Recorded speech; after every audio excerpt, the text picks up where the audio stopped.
आज भी बेटियां चीख चीख के कहती हैं ये हमारे साथ गंदी हरकत करता था, इस तरह करता था, मम्मी हमें सोने नहीं देता था, बोलता था कपड़े खोल करके सो जाओ, मुझे देखने दो। ये उसका हक था उसको ऐसी बातें करने का।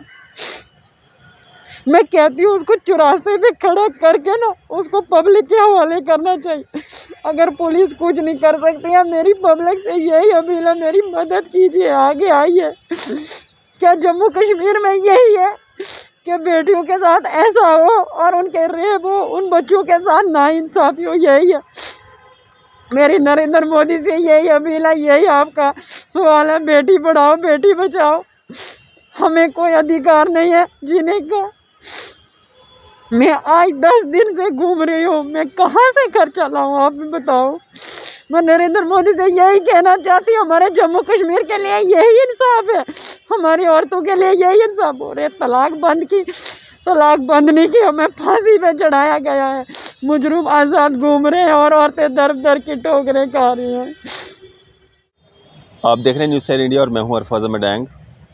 हमारे साथ एक महिला मौजूद हैं जो कि अपने पति पे ये आरोप लगा रही हैं कि उसने अपनी मासूम बच्चियों के साथ जो है उनको हवस का शिकार बनाया हुआ है और एफआईआर जो है वो रियासी डिस्ट्रिक्ट में दर्ज हुई है। जो इनका पति है वो अभी फ़रार चल रहा है। इनके कहने के मुताबिक अभी तक पुलिस ने उसको अरेस्ट नहीं किया है। बातचीत करेंगे पूरा मामला क्या है।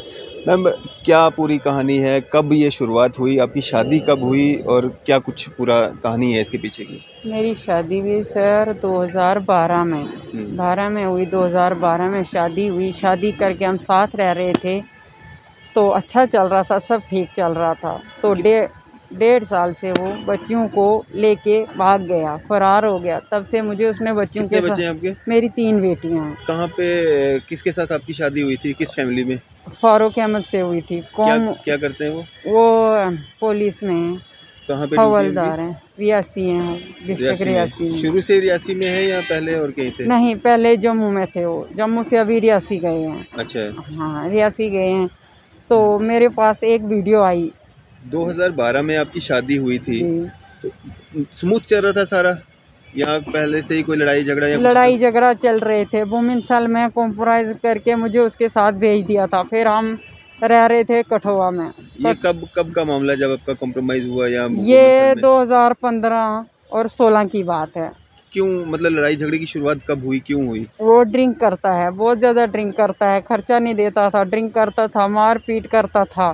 तो अच्छा नहीं चल रहा था हमारे उसके साथ में। फिर कॉम्प्रोमाइज़ जब हुआ, फिर हमारे साथ रहने लगा कठुआ में, मेरे मायके में ही रहने लगा। ज़मीन दी उनको, उस तरी बैठे वहीं रहा। अच्छा। 1.5 साल से वो फरार हो गया, मेरी बच्चियों को लेके उठा के ले गया।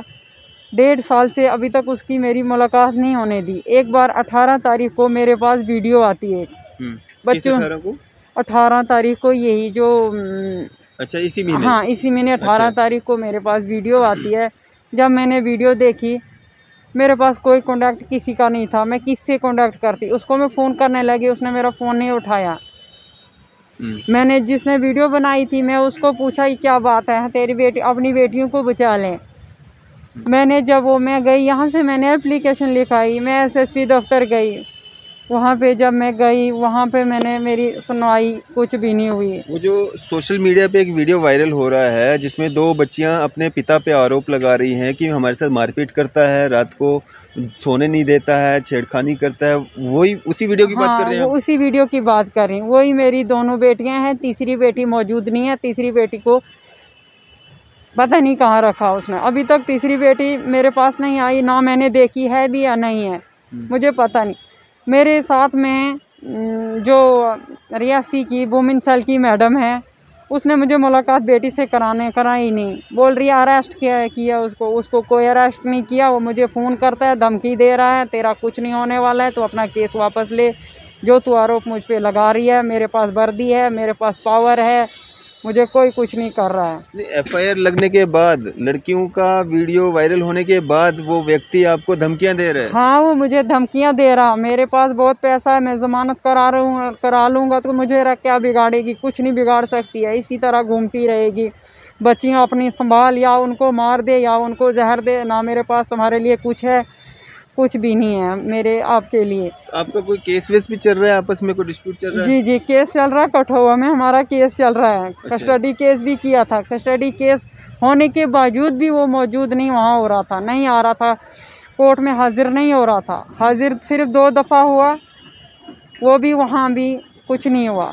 कोर्ट में फैसला तो कोर्ट का देर से ही होगा, मगर ये फ़र्ज़ नहीं उसका बनता था कि बेटियों का मर्डर करने के पे तुले हो। बच्चों ने मेरे साथ में बच्चों के साथ मुलाकात हुई, मेरी बच्चियों ने बोला ये जो हमने बोला ये सच बात है, हमारे साथ हमारा पापा ऐसे करता था।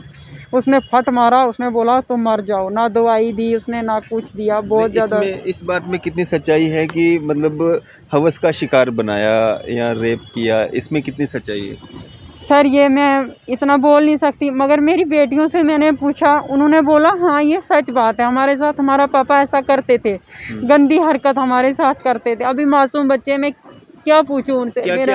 क्या उम्र होगी बच्चों की? बच्चों की बड़ी बेटी की है 9 साल, छोटी बेटी की है 7 साल, उससे छोटी जो है उसकी है 5 साल। तो आपको लगता है एक बाप अपनी बच्चियों के साथ ऐसी हरकत कर सकता है? मार पिटाई तो चलो किसी हद तक मान सकते हैं कि शराब पी के नशा करके, लेकिन अपनी बच्चियों के साथ मतलब बलात्कार करना, रेप करना या इस तरह की हरकत करना? जिस तरह से वो धमकी देता, मुझे नहीं लगता कि उसमें कोई इंसानियत बची होगी। जिस तरह वो धमकी दे रहा, जिस वक्त मैं चल रही हूँ कोई सुनवाई नहीं होती, मुझे नहीं लगता कि उस पर किसी का बड़े का हाथ होगा, तभी तो इतनी हद तक हो जा रहा है।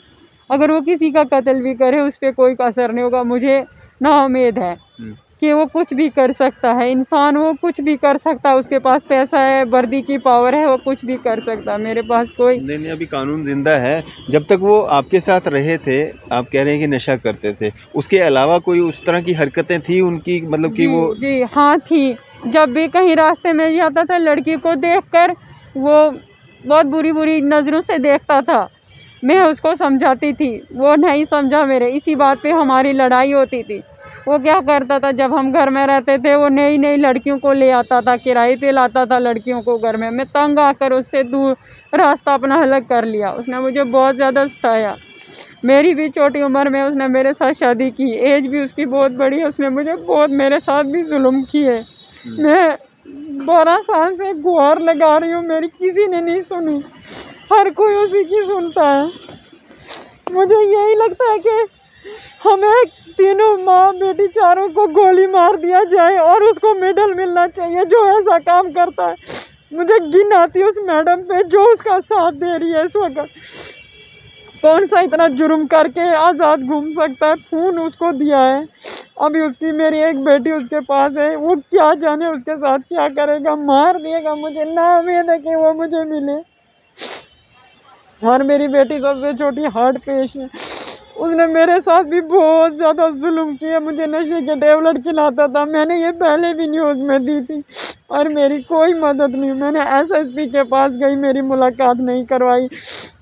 वहाँ पे मुझे क्या पता एसएसपी कौन है, कहा ये एसएसपी है रियासी। हाँ रियासी में है, आपको मिला दिया उसे। एक मैडम ने मुझे मिला दिया। जब वहाँ से आई मैं एसएसपी के पास से होकर आई, कोई नीचे लाया उन्होंने मुझे एक रूम में, ये डीएसपी है, उन्होंने मेरी मोबाइल से वीडियो डिलीट कर दी। 2 घंटे के लिए मुझे उधर हिरासत में रखा। क्यों? आपने ऐसा क्या किया था? मुझे मालूम नहीं है। वीडियो कौन सी थी आपके पास? मेरे पास इन्हीं बच्चों की वीडियो थी, यही डिलीट कर दी। मेरे को बोलने लगे अगर तूने किसी को नहीं देना ये हमारी पुलिस की बदनामी होगी। अच्छा। मुजरिम का वो साथ देने लगे, किसी ने उसको नहीं बुलाया। मैं वहाँ पे रही 5:30 बजे तक। 5:30 बजे मैं आई वुमेन सेल में। वुमेन सेल से मेरी मैडम से बात हुई, मैडम बोलती मैं अभी यहाँ पे नहीं हूँ, आप घर जाओ। वुमेन सेल कौन सा वाला, रियासी वाला या? रियासी वाला। अच्छा। अभी मैं बुलोर में रहती हूँ, मैं बुलोर से कहाँ जाऊँ रियासी में, मेरा वहाँ कोई नहीं है। एक मुझे धमकी मिल रही, ना मेरी कोई पुलिस डिसीजन ले रही है। कोई लेडीज़ है वो भी कोई अपना नाम नहीं बता रही, बोल रही हम एक ऑफिसर है। उनको हक नहीं दिया कि महिला को धमकाया जाए और अकेली महिला को इस तरह के ब्लैकमेलिंग किया जाए। वो कांटेक्ट कर रही हैं, आपको धमका रही है एक लेडीज़। कल भी उससे मैं हॉस्पिटल में मिली, वो कल भी मेरी उसने बहुत इंसल्ट की वहाँ पे। मैं अपनी बेटियों का हक मांगने गई थी, अपनी बेटियों का इंसाफ मांगने। मैं उससे अपना इंसाफ नहीं, सिर्फ अपनी बेटियों का। मुझे बोलती मैं यहीं तुझे अंदर दूंगी। सर मैं एक अकेली औरत हूँ, 1.5 साल से मुझे बाहर कमाने भी जाना पड़ेगा, दिहाड़ी भी लगानी पड़ेगी। मेरे साथ कोई कहीं भी होगा, कुछ भी हादसा हो सकता। मुझे बोलती तू ऐसी है, तू ऐसी है। उसने मेरे में क्या देखा ऐसा कि उसने मेरे ऐसा बोला। इस तरह की मेरे साथ नाइंसाफ़ी हुई। मैं हाथ जोड़ के विनती करती हूँ रियासी एसएसपी से और कार्रवाई किया जाए। रियासी की पुलिस पे नहीं, जम्मू की पुलिस होनी चाहिए। और रियासी की पुलिस उसने सब खरीद ली है। जो मैडम उसको साथ चला रही है, मैडम ने वीडियो भी बनाई है उनकी, मुझे साथ नहीं लिया। जो मैडम है उसने मेरी बहुत ज़्यादा हेल्प की है। उन्होंने मेरी बहुत हेल्प की। दूसरी मैडम हैं जिनके पास बच्चे थे क्राइम ब्रांच की, उन्होंने बहुत मेरी हेल्प की। उन्होंने बच्चियाँ भी ली। वो जो मैडम है वोमेन सेल की, वो उसका साथ दे रही, बोल रही तू अभी ज़मानत करा। जब उसके पास एफआईआर नहीं लगी है, कुछ नहीं है, कुछ प्रूफ नहीं हुआ। जब प्रूफ होगा फिर उसने बेटियों की मेडिकल क्यों कराया अगर प्रूफ नहीं कुछ हुआ। अगर उसके पास कुछ नहीं था, अगर बच्चियों का मर्डर कर देता, कुछ कर देता, जब गर्दन थड़ से अलग होती फिर वो इंसाफ करती मेरा। नहीं, बच्चियां तो खुद वीडियो बना करके ये कह रही हैं कि हमारे साथ गलत हुआ है, जुल्म हुआ है। हाँ, उनके साथ जुल्म हुआ था पहले भी। मैं बच्चों को बोला क्यों फट क्यों मारा, मम्मी इस तरह के बोलता था। हमने चीखना चलाना शुरू कर दिया। उसने जब सिर पे फट मारा हम बेहोश हो गए। हमें नहीं पता उसके बाद इसने क्या किया। बोलता उनको तुम भिखारनी हो, तुम्हारी माँ कुछ नहीं कर सकती तुम्हारे लिए, मैं एक पुलिस वाला हूँ। यही बेटियों का इंसाफ हो रहा। तीनों बच्चियां उसी के साथ थी? तीनों बेटियां उसी का साथ थी। 1.5 साल से थी। स्कूल उसने उनका छुड़ा लिया। 1.5 साल से कोई स्कूल कुछ नहीं। अभी आप कह रही हैं कि एक बच्ची उसके पास है, तो बाकी 2 बच्चियां कहाँ पे हैं? 2 बच्चियां आश्रम में कल छोड़ दी हैं। अच्छा। हाँ, 4 दिन के लिए आश्रम में छोड़ा गया उनको। आप जब अपनी बच्चियों से मिली, तीनों से मिली थी या 2 से मिली 2 थी? से मिली, मुझे तीसरी नहीं दिखाई। अच्छा। बोला वो बाप के साथ है, वो बाप को छोड़ नहीं रही। मैंने बोला मुझसे तो मिलाओ, मैं देखूं सेफ है नहीं सेफ है। मैडम ने नहीं माना, ना मुझे जाने दिया है। गाड़ी में बैठ जाओ, वीडियो वायरल हुई है, कोई न्यूज़ वाले आएंगे, हम नहीं जवाब दे सकते हैं। इसलिए उन्होंने मुझे उससे नहीं मिलाया। वो गए वहाँ पे, वो बहुत ज़्यादा बोल रहा था। मैंने सिर्फ वीडियो में देखा उसको, ना वो मेरे पास वीडियो थी। तो ये जो बच्चियों से आप मिले उनका क्या कहना था, फर्स्ट रिएक्शन क्या था? मतलब 1.5 साल के बाद आप कह रही हैं मैं उनसे मिली या बातचीत हुई, क्या बातचीत हुई आपकी, क्या उनका रिएक्शन था? मेरे साथ जब मेरी बेटी की बात हुई, बड़ी बेटी को, मैंने पूछा बेटी ये क्या बात है, ये क्या बोल रही हो आप वीडियो पे, ये सच बात है, किसी ने भड़काया तो नहीं, जिसने वीडियो बनाई उसने भड़काया तो नहीं। उसने बोला मम्मी हमें किसी ने नहीं भड़काया, हमारे साथ वो गंदी हरकतें करता था, हमें मारता था, हमें बोलता था कान पकड़ो, मुर्गा बनो, टांगे खड़ी करो। क्या बताऊँ सर किस किस तरह के वो बातें कर रहा था। मैं बोल नहीं सकती हूँ कैमरे पे। ये बच्चियों ने आपके साथ हाँ, शेयर किया? ये मेरे साथ बच्चों ने शेयर किया। बोल रहा वो हमें तेल लगा के बोल रहा मालिश करो, पूरी रात सोने नहीं देता था, बहुत बुरी बुरी हरकतें करता था हमारे साथ। आपने बीच में कहा कि नशीले पदार्थ या नशीली दवाइयाँ आपको खिलाता था, उसका मतलब क्या पर्पज़ था, क्यों आपको, क्यों? मैं नहीं उस दवाई को जानती थी। एक्चुअली मैंने जब सर्च मारा गूगल पे, मैंने जब देखा, मैंने बोला मेरे को बोल रहा ताकत वाली दवाई हैं, लाल टेबलेट थे नशे के और नीले टेबलेट थे जैसे दिल टाइप के। मैंने जब सर्च मारा मुझे नहीं मालूम था ये क्या होता है। सर हम गांव के रहने वाले, हम कभी बाहर शुरू से ही उस तरह की टेबलेट दे रहा था या बाद में बीच में? नहीं, ये शुरू से दे रहा था। इसने जब मेरे साथ शादी की, इसकी उम्र उस वक़्त कम से कम 50 थी। इसने मेरे साथ बोला मेरी उम्र 28 साल है, हमारे साथ बोला 28 साल लिखाई निकाह कागज़ पे, इसकी कम से कम उस वक़्त 50 साल उम्र थी। शादी भी धोखे से हुई है? इसने शादी धोखे से की हमारे साथ। अभी मैं बोल नहीं सकती हूँ किस तरह इसने शादी की, धोखे से शादी की। मेरा निकाह कागज़ भी चुरा लिया, जो स्टाम्प दिया था इसने वो भी चुरा लिया। अभी तक इसने हमारा कोई कागज़ नहीं बनाया अपने साथ, ना बच्चों का ना मेरा। मैंने बच्चों के आधार कार्ड खुद बनाए हैं, उसने कोई नाम बच्चों का नहीं दिया। इसलिए वो कहता था कि मैं बच्चों को गायब कर दूं, क्या पता वो मार देता उनको, जैसे जैसे उसने उनके कत्लान हमला किया, सिर पे मारा है, बहुत ज़्यादा वार किए, बेटियों पे बहुत ज़्यादा जिस्म पे ज़ख्म है। मेरी बेटी बड़ी चीख चीख के कहती है मेरे पापा ने मेरे साथ बुरा किया है, इसको फांसी लगनी चाहिए, मेरे पापा ने बुरा किया है। मैं यही चाहती हूँ कि अगर कोई भी मुझे देख रहा है, मेरी बेटियों का इंसाफ कीजिए। मेरे साथ में कोई नहीं है, मेरे अपने कोई नहीं है। मैं 4 दिन से 10 दिन से चल रही हूँ, घूम रही हूँ। मैं यही कहती हूँ, कहता गवर्नल राज है, कुछ नहीं होगा। हाँ शरेआम मर्डर होते, तेरा कुछ नहीं होगा। आप बताइए सर मैं कहाँ जाऊँ अब? आज मैं 4 दिन से खाना 10 दिन से खाना तक नहीं खाया जब मैं अपनी बेटियों की हालात देखी। मेरी बेटियों के इतने इतने फट लगे जब मैं इनको सिर धो रही थी, बहुत ज़्यादा जिस्म पे उन पे निशान है इतने कि मेरी हिम्मत नहीं बढ़ी कि मैं देख सकूं उनको। मेरी इतनी हिम्मत नहीं थी मैं अपनी बेटियों से सवाल पूछूं तुम्हारे साथ क्या हुआ। मैंने कोई पुलिस स्टेशन नहीं छोड़ा, मैंने हर पुलिस स्टेशन में उसके खिलाफ रिपोर्ट की है, कोई नहीं छोड़ा, मगर किसी ने कार्रवाई नहीं की। ये पुलिस वाला, मैंने एसएसपी दफ्तर में बोला इसको अरेस्ट कर लो, इसने ये जुल्म किया है, इतनी सारी वीडियो पे हम अरेस्ट करेंगे। आज भी बेटियां चीख चीख के कहती हैं ये हमारे साथ गंदी हरकत करता था, इस तरह करता था, मम्मी हमें सोने नहीं देता था, बोलता था कपड़े खोल करके सो जाओ, मुझे देखने दो। ये उसका हक था उसको ऐसी बातें करने का।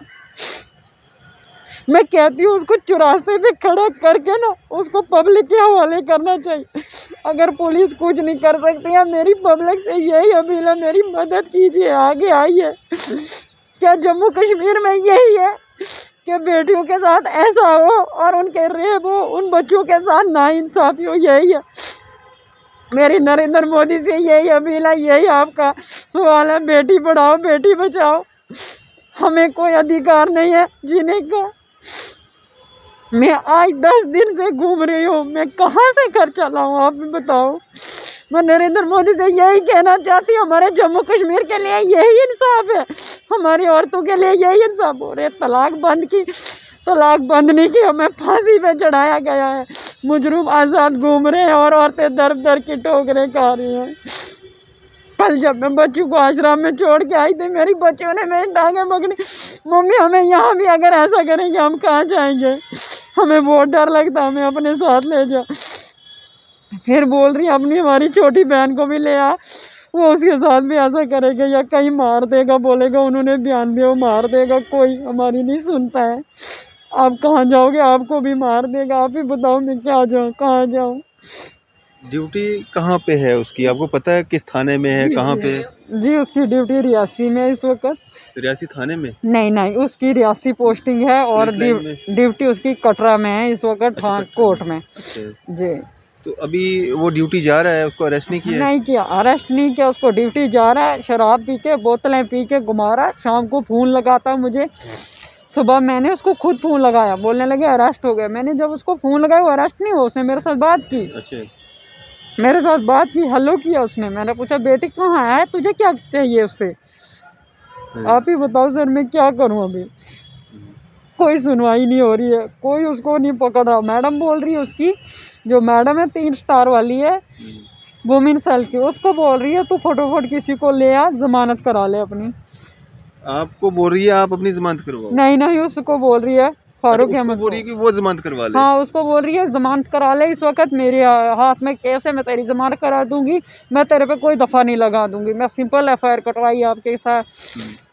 बच्चों का मेडिकल हुआ? बच्चों का मेडिकल हुआ। अभी मैं नहीं जानती, वो मैडम अंदर गई थी, मैं जानती हूँ वो बिकी हुई है, वो कुछ भी कर सकती है, वो मेडिकल भी नहीं रिपोर्ट से ही आने देगी। उसने हमें अंदर नहीं आने दिया, मेरे कोरे कागज़ पे साइन लिए, मुझे ये भी नहीं पता क्या लिखा क्या नहीं लिखा, मेरे कोरे कागज़ पे साइन लिए। मैंने उस मैडम को पूछा, उसने बोला हम कार्रवाई कर रहे हैं, तुमने क्या लेना? कोरे कागज पे? मैंने जब उसने बोला कि आपकी मेडिकल रिपोर्ट ही, कोई लिखा कुछ नहीं था, कोरे कागज़ पे मेरे साइन लिए। मुझे इतना लगता जो इतना उसकी सेफ्टी कर रही है वो बिकी हुई है। मैं यही चाहती हूँ उस पर कार्रवाई, जम्मू की पुलिस हो और सीआईबी वाले हो, उसकी कार्रवाई करें। उसको जो उसने मर्डर करने की कोशिश भी की, बच्चों की ये हालत की उसने, बच्चे उठ नहीं सकते, बैठ नहीं सकते, इतना मारा उनको। अभी बच्चों का इंसाफ होना चाहिए, बस मैं यही अपील है मेरी गवर्नमेंट से कि मेरे बच्चों का इंसाफ होना चाहिए बस।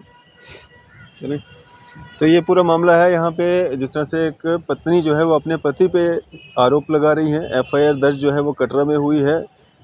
उस एक बाप ने जो है अपनी बच्चियों के साथ वहशाना तरीके से जो है उनको मारा पीटा, सर फोड़ा, और वो बच्चियाँ खुद, एक वीडियो उनका वायरल हो रहा है सोशल मीडिया पे, शायद आपने भी देखा हो वो वीडियो, जिसमें वो बच्चियां ये कह रही हैं, अपना सर दिखा रही हैं, जिसमें उनको चोटों के निशान जो है वो साफ तौर पे दिख रहे हैं, और ये कह रही हैं कि हमें रात भर जो है हमारा पिता जो है वो सोने नहीं देता था, हमारा बाप जो है वो गंदा है। और एफआईआर दर्ज है, वो जो व्यक्ति है वो पुलिस में है, जम्मू कश्मीर पुलिस में है। लेकिन अभी तक अरेस्ट नहीं हो रहा है। क्या कारण है? जो भी उच्च अधिकारी इस वीडियो को देख रहे हैं, जो भी इसमें हर संभव मदद जो है इस महिला की और बच्चियों की जो बनती है वो करनी चाहिए, और जो भी कल्प्रिट्स हैं उनको सलाखों के पीछे कर देना चाहिए, क्योंकि कानून जो है वो सबके लिए एक जैसा है। कानून कभी ये नहीं देखता है ये ऑफिसर है, ये वर्दीधारी है, ये कोई भी हो, कानून सबके लिए एक जैसा है। तो उसी कानून के तहत जिस तरह से बाकी लोगों पे अप्लाई होता है, उसी तरह से जो है इस व्यक्ति पे भी वो कानून जो है अप्लाई होना चाहिए। बच्चियां खुद ये स्टेटमेंट दे रही हैं, ऑन रिकॉर्ड ये स्टेटमेंट दे रही हैं, सोशल मीडिया पे वो वीडियो वायरल हो रहा है, लेकिन अभी तक दुर्भाग्यपूर्ण है कि वो व्यक्ति जो है वो अरेस्ट नहीं हुआ है। आपकी इस सब पे क्या राय है? अभी अपनी राय जो है ज़रूर साझा कीजिएगा। इसी तरह की मज़ीद अपडेट्स के आप देखते रहें न्यूज़ 7 इंडिया। मैं अरफाज अहमद, कैमरामैन शाहनवाज के साथ।